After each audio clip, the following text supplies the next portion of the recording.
Do you know which is the largest number named on Earth? Today I will show you the epic power of numbers. Do you know the largest number in the world? So, if we start counting today, when will these numbers end? First of all, let's say that, let alone count these numbers in a human lifetime, all people living in human history cannot finish counting, even if they only progress by counting. Today we are going to tell you about a type of number that we can't count on, but we know. Googol. What is this Googol? Is it an invention of Google that we use as a search engine every day, or is it an invention of Google? No. Googol is a name coined by the 9-year-old nephew of mathematician Edward Kasner, born in 1878.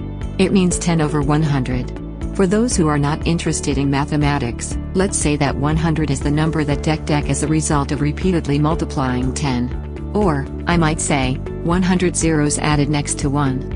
Let's remind you that when we add 6 zeros next to 1, there is 1 million, when there are 9, there is 1 billion, and it goes like this.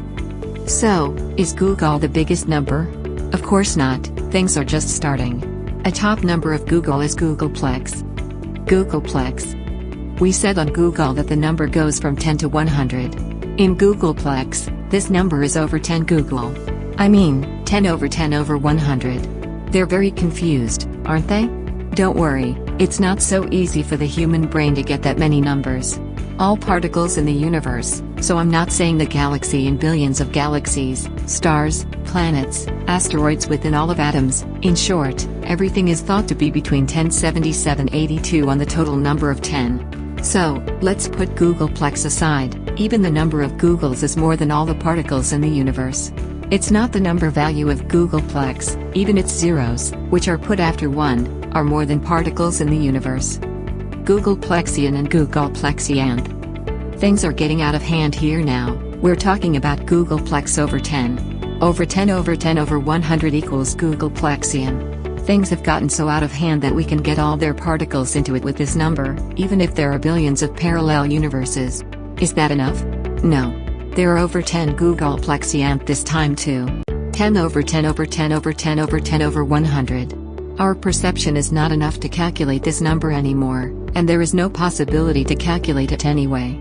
If we make a point with the size of one atom each and try to print them, we will finish the atoms in the entire universe, but we still can't even get close to these numbers. Infinity. We have seen these numbers, so how about infinity, which is even more than these numbers? Here is a number that we cannot think about anymore and must end with infinity. I think that in this article you saw that epic power of numbers and understood why we called it infinity and set it aside. Because the numbers are really infinite.